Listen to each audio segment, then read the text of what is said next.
Welcome to the Life After Plus One podcast, where we turn life's lemons into delightful lemonade.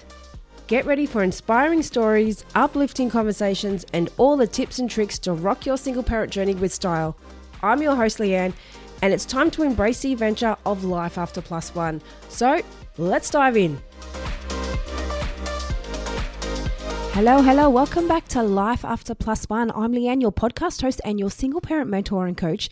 And today I want to talk about a topic of what do you do when you want to leave a relationship and you just don't know how? You don't know what to do next. Now, this can apply to people that are still in a marriage. They're with their husband or their wife or their long-term partner who is the parent of their kids.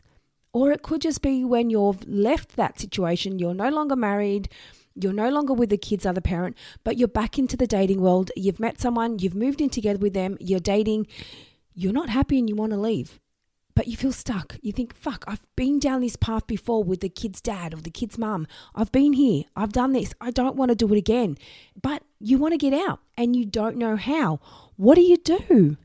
Well, firstly, I'd like to say, please have a listen back to episode number 52, which is how to end a relationship in a healthy way. And also episode number 63, which is, am I settling in a relationship?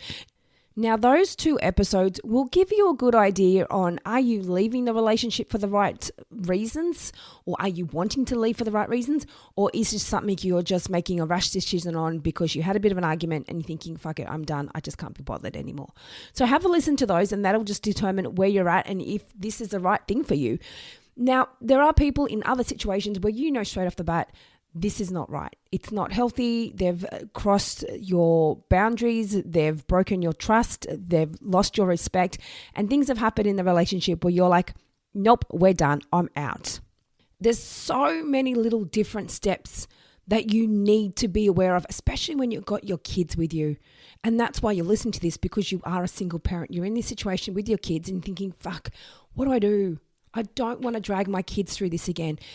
Now, let me just say, you're not alone in this. It is not uncommon to go through an ugly breakup with your kid's parent or your husband or wife and then get back into the dating world and go through a similar situation again. It can happen. You're not alone. Please don't hold shame or guilt or anything on yourself for being back in this situation again. It happens. So just don't bottle things up or don't refuse to talk to people because you're holding shame over your head or you're embarrassed to tell people that, oh, this relationship's not working, and they might judge you or they might think something about you because, oh, they're in another failed relationship. Don't think like that. Your good friends will be respectful and understanding of you no matter what. They will want to see you safe and they will want to see you happy. So do not feel scared or ashamed to talk to anyone about the situation you're in if you're not happy. And if you don't have the right friends to talk to, there's so many people out there that you can. For example, myself here at Life After Plus One, if you are struggling and you need someone to talk to, I'm here for that. I have been through this myself. I have walked in your shoes and I know what it's like. I come with compassion and non-judgment because I have been there and I've got through to the other side. I know what it takes to get through it. So please don't feel alone and please don't feel judged if you are in this situation. So if you are at the place, you've had the discussion, nothing positive came of it when you try to talk, when you try to end the relationship and you're just at the points, okay, I want to get out. What do I do? Where do I go? First things first, have you got finances in order? Have you sat down and worked out how much money you've got coming in, what you can afford to do, what you can allocate to things when you're out on your own? Sit down and look at your money and work out what you can and can't do. And if you're not already, reach out and see what benefits you're entitled to. Make sure you're getting everything you can, whether it be rent assistance, whether it be any kind of subsidy, single parent, anything. Make sure you're getting what you can to help you. You need it. You need as much support financially as you can when you're on your own. And the other big thing you need to organize when leaving a relationship, if you're living together, is somewhere to live. And start looking into housing options. Now, each kind of relationship will be different. You might have your money sorted out. You might be okay with where you're at. You might have agreed. You might have your own investment properties that you can move to. You might own your own home. You might already be comfortable and know what you're doing. But then there's others out there who don't. They don't own their own home. They don't have anywhere else to go and they're stuck. This is the time you need your friends and family. Rely on them. For me personally, I even went through a stage where I had to couch surf. It wasn't the best option, but you do what you've got to do. You try and make ends meet. And if it meant to do something like that, then so be it. I was nearly at a place where I was scared I was going to end up in a woman's refuge. But thank fuck I made it work. Something fell into my lap, which was just like the universe saying, here, Leanne, I'm going to make it work for you. I'm going to help you out. And it did. It happened. And believe it or not, still to this day, nearly 10 years later, I'm still in that same place. So someone was looking out for me then. But you've got to have something. You've got to know what you're going to do. And it is getting more and more common for people in relationships to stay in the same house. Me personally, I don't think I'd want to do it, especially if it wasn't a healthy relationship. But because of the rental market and the housing market and the financial situation these days, people are doing it for that reason. And I understand. I get why people do it. But it would be extremely difficult. It wouldn't be an easy situation. So if that's something you've got to do, then maybe do it as a temporary fix until you can get your own place or until you can get back on your feet financially. But look at all the options you can, even if it means staying with your parents or living with friends for a while. You do what you can until you get your own place. And like I said, if you are both amicable and you can make it work and you can live in the same house in separate bedrooms, then you do that. But just keep in mind that if you want to move forward with your life, it's not so easy to do when you've got someone from your past lingering around every day. So use it while you can to get on your feet, but don't use it as a long-term fix. It's just a band-aid till you get your things sorted. Make sure you also have your important documents sorted. This is another thing that we always forget, and there are some people that are super organized and might have it in a beautiful, neat filing cabinet and all alphabetized and done all that. But the majority of people out there, probably like myself, have probably got their documents scattered everywhere. But make sure when you're leaving a relationship, you've got all your documents that you need, whether it be your passport, birth certificates, whatever else. Have all those documents that you need with you. Get them all sorted and have them ready to go. So you're not just at a place after you've moved out and then you're struggling to get them back again. Get your finances in order and get your important documents in order. Another thing that kind of gets overlooked is when you're leaving a relationship, when you live together, whether it be a marriage, a long-term relationship, or just someone you're dating and you've just moved in together. Don't get all nitpicky and say, that's mine, I'm taking that. That's mine, I'm taking that. That's mine, I'm taking that. Who gives a shit? Just take what you need. Take what's essential. At the end of the day, do you really want these items that you bought with your husband or wife or partner in a new house with you, with these constant memories from them sitting in front of you? I personally wouldn't. I don't want anything from my ex in my house. I want to have a fresh start, and everything that I own is stuff from myself that I've bought myself.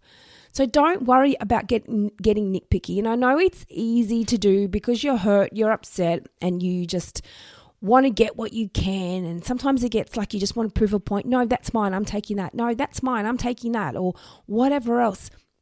Do you really need to get into that phase? Is it really that important? Maybe if it is something from your family and something that's important to you, like a family heirloom or something, or it's something of the kids, that's maybe a different story. But if it's just something like a rug or just something that doesn't have much meaning behind it, let it go. Let it go. It's not essential. Take what's essential and what's important for you to build a new life. Don't get all nitpicky about who owns this and who owns that and whatever else. And in saying that, if you are in a place where you can communicate well and if you can get along well together, well, you probably don't even need this episode. But if you are, then sit down and work it out together. Sit down and talk, okay, you can have this, you can have this, you can have this. Make a little agreement together and work out what you both can have. But sadly, not all relationships end that way, and a lot of them are quite toxic and volatile. So if you are in a place like that where you're just not in a good headspace and you don't want to communicate with them and it doesn't work out in a way where you can just make a friendly agreement, then just focus on what you really need to take. Also, look at selling stuff. Get rid of some stuff. If there's stuff of yours, like for example, some of your clothes or some things of yours that you know you're never going to need again, or if it's things that just remind you of them, maybe it's dresses that they bought you or something not so much dresses, anything. It's something that they bought you that just constantly reminds you of them. Sell it on Marketplace or just donate it. Don't drag those things along with you. And if it's probably at a time where you need that extra money. So if you can sell what you can, do it. Get rid of some stuff and make some space for yourself, because you're probably going to have to move into a smaller place where you might not have the storage or the place to have as many things. So sell what you can, get rid of what you can without being nitpicky and nasty. And if you're not in the employment world at the moment, you've just been a stay-at-home parent, maybe this is the time to start looking. Get out there. Go join a job search agency or a job provider. Especially when you're a single parent, there's places out there that help single parents to get back into employment, and they will help you with things like interviews and stuff that you need to get ready. So if you are looking to get back into it, then that's the best place to start. They can even direct you or help you out when jobs are available and show you what's there, and they have job ads. So reach out to a place like that. If you're ready to start getting back into a job and you want to start working, reach out as a job provider and get back out there. Start earning extra money.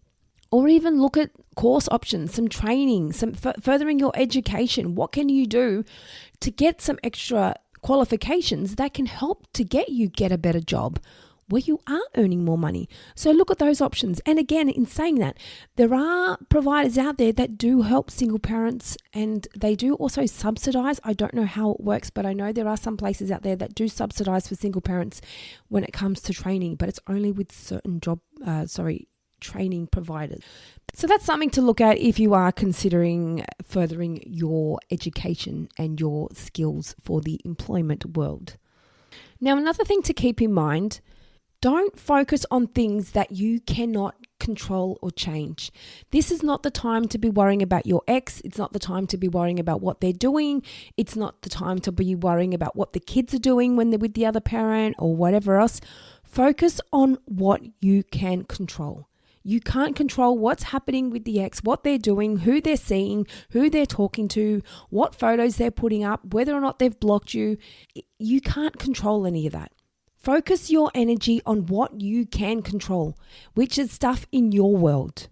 And it's easy to get in that habit of, they've changed their photo. They're on dating apps already. They're doing this. Why have they blocked me? Why is this? Let it go. If you've broken up and you're moving out or you're looking at moving out, let it go. It's time to go your separate ways. And that, again, goes to another podcast episode of mine, which is letting go of the past to move forward. Another thing that's very important in this phase is to have a support network. Now, I mentioned at the start to use your friends and your family, but you see a lot of people in the single parent age group, well, actually adults in general these days. I don't know if that's a thing because of social media, but it's very common for people to say, I don't have many friends. So this is your time to get out and make friends. Join some single parent groups, join some singles pages, and not necessarily just for dating. You don't have to join these pages just to meet a new partner. Maybe this is a good time to have a break from the dating world and just to meet new friends. Join these pages because a lot of them have catch-ups and social gatherings and different fun things that you can do where you can meet other people that are in the same situation as you, that are single parents. And it's nice to connect with those kind of people that just get you and they get what you've gone through and they understand your situation. So connect with other single parents. Get out of your bubble and meet some new people. Now, when you're going to a breakup and you're leaving a relationship and you're moving out of someone's house, we're living together, start looking after you. If you haven't already been putting time and energy into yourself, which is easy to do as a parent, we give and give and give to our kids and to our partner. It's easy to neglect ourselves. Start focusing on you. Start doing things that make you feel good. That can be anything from as simple as sitting down, reading a book with a nice cup of tea, or getting out and smashing some weights. Whatever it is that makes you happy, do something that makes you feel good, because when you're feeling good, you're less inclined to focus on those negative things that make you sad and make you upset. Start prioritizing you. And also, whilst you're prioritizing you, start looking at your relationships, what you want in a relationship. Start being more selective when you're looking for people. It's okay to have boundaries. It's okay to be selective in the dating world. You don't have to say yes to everyone, because you're fearful that you're not going to find someone. Please don't get yourself caught up in that little bubble where you think, oh, I'm lonely. I want to be with someone, so I may as well just go on a date with them. Or I'm not going to find someone else, so I'll just go on a date with them. And then you end up settling. You can see that you're not happy, but you give in because you're feeling lonely, or because you want some company, or because you feel like you're not going to get someone. And then you're going to end up in the same cycle again, where you're wanting to leave a relationship because you're not happy. So to avoid getting into that situation, make sure you're fussy, or know what you're wanting when you're getting into a relationship, so you don't have to focus on getting out of the relationship. So it all goes hand in hand. Know what you want, know what you're looking for, and stick to your boundaries. Stick to your non-negotiables, and don't ignore those red flags. So when you're wanting to leave a relationship, when you're wanting to get out, you live together, get your finances in order. Know what you can and can't afford. Don't get yourself in too deep with something that you realistically can't afford, but you think, oh, that's a nice house, or that's a nice car, I might just go buy that, or that's a nice dress, I feel shit, I'm going to buy myself that. Be smart with your money. Know what you're doing. Know where you're allocating it. Sit down and work out how much you've got coming in each fortnight or each week, or however you've got money coming in, and sit down and work out what you need to allocate for bills and your living expenses and what you have left over. That is so important. Trust me, I never did that when I first became a single parent. I was stupid with my money, and I'm just like, yep, okay, I want that, I want that, I want that. And it's easy to get into that mind frame when you're feeling shit in yourself. It's just to go shopping, or to buy yourself new things, it's all about things. Things don't make us feel good. They might in the moment, but they don't make you feel good long term, because then you get the bills coming in, or then you see your bank balance and you think, holy shit, what have I just done? That does not make me feel good. So it's just a temporary fix. You don't want one of those kinds of things that's just going to make you feel good in that moment. You want something that's going to make you feel good long term, like going to the gym, or your walk, or yoga, or whatever it is that you do. Do something that's not going to have a negative effect later down the track. So get your finances in order, and know what you can and can't afford. And if you can't afford, start looking at other ways to get more money coming in, whether it be another job, whether it be a second job, whether it be working from home and starting a business from home. Do something, whether it be reaching out to your local government agency to see what benefits you're eligible for. Do what you can to make sure you can get by financially. Get those important documents in order. So when you've left a relationship, whether it be a relationship with whether it was a marriage, a long-term relationship, or someone you're dating, if you've got all your important documents there, make sure you've got them all together, and you don't just leave and go, holy fuck, they've gone behind and they've just thrown them in the bin, and now you've got to pay hundreds of dollars to order new ones. Don't get yourself in that mess. Make sure you've got all your documents sorted, get them in a little folder, or do something so you've got them there when you need them.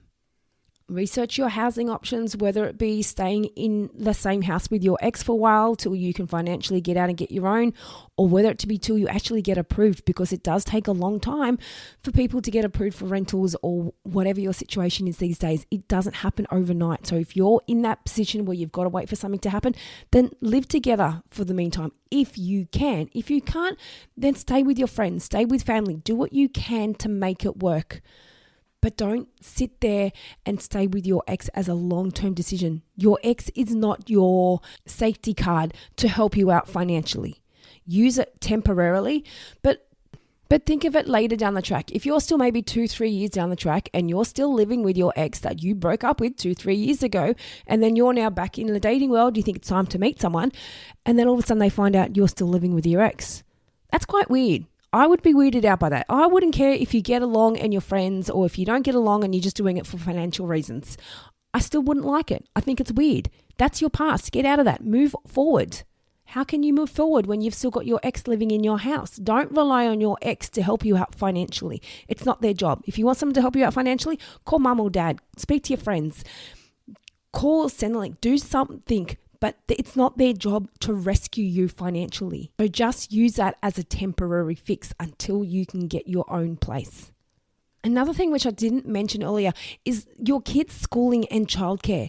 Maybe you're in a situation where you can't afford school fees, or things have changed. You may even have to change their school because you're moving out and you've got to move to a different area. Let them know of your situation. Let them know you're now on your own and things are a bit tough and you're struggling with paying the fees, or you're struggling with certain things, or whatever it is. They may even have services at the school to help you out. Some schools have counselling services where they might even be able to offer them for the kids.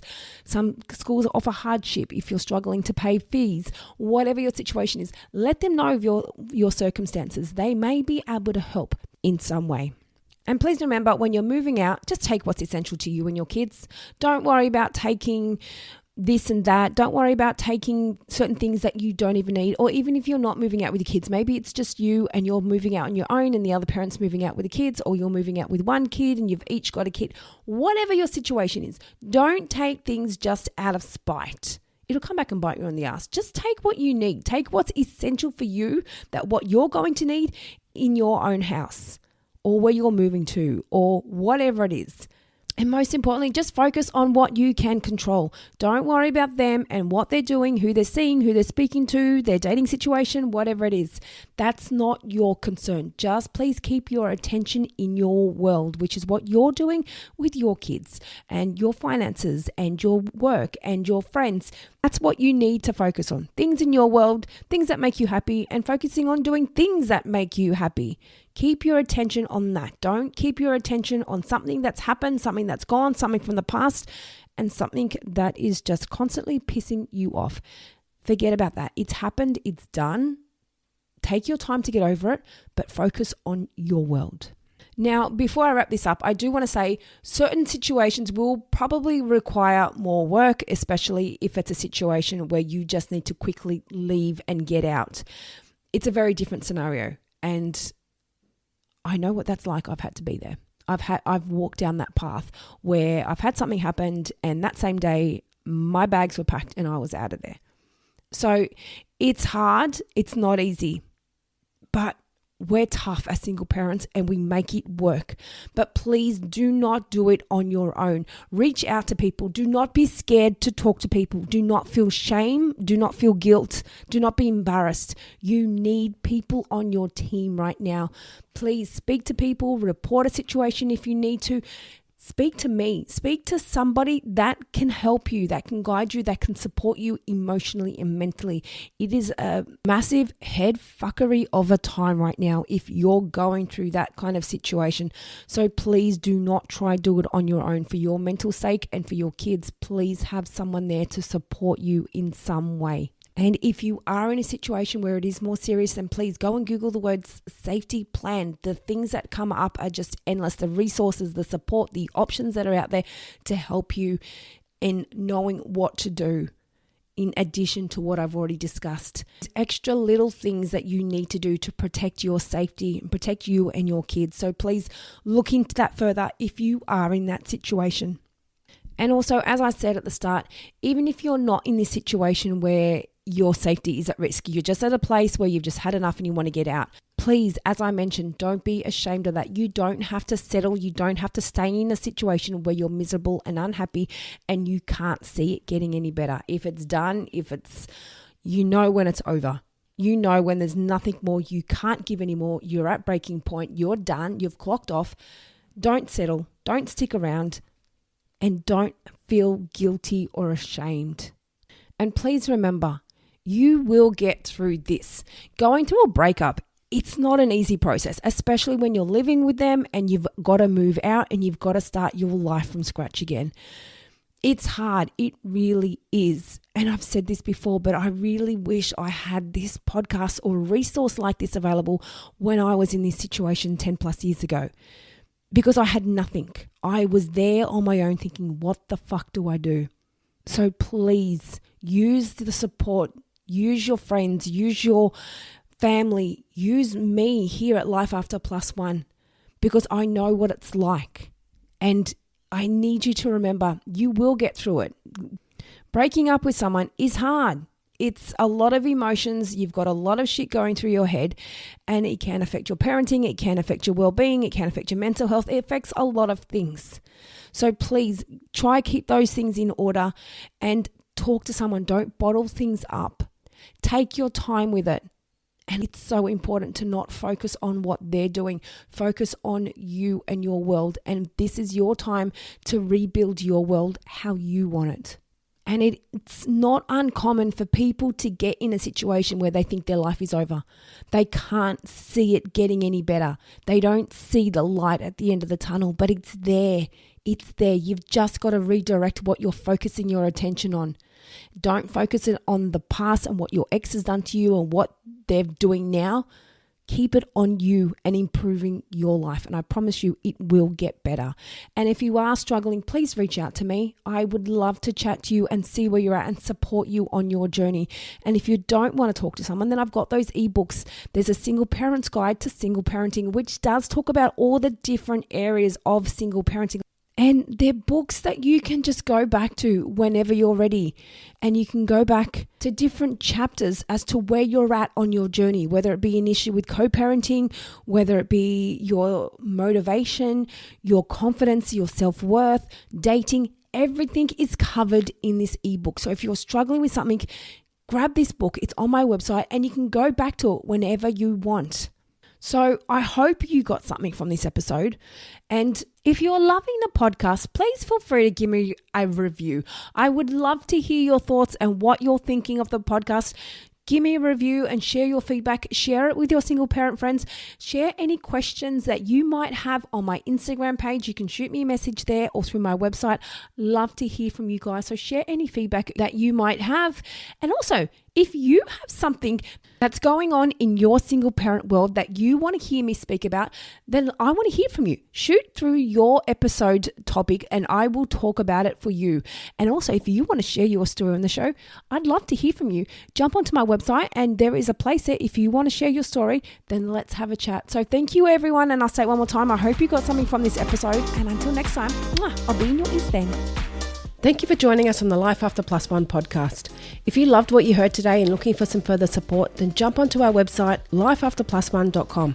Plus, don't forget to check out our Instagram page for further resources and inspo. You can find all the links in the show notes. And remember, you're not alone on this path. I'm looking forward to seeing you on the next episode. And in the meantime, keep thriving, keep growing, and keep exploring your amazing life after plus one.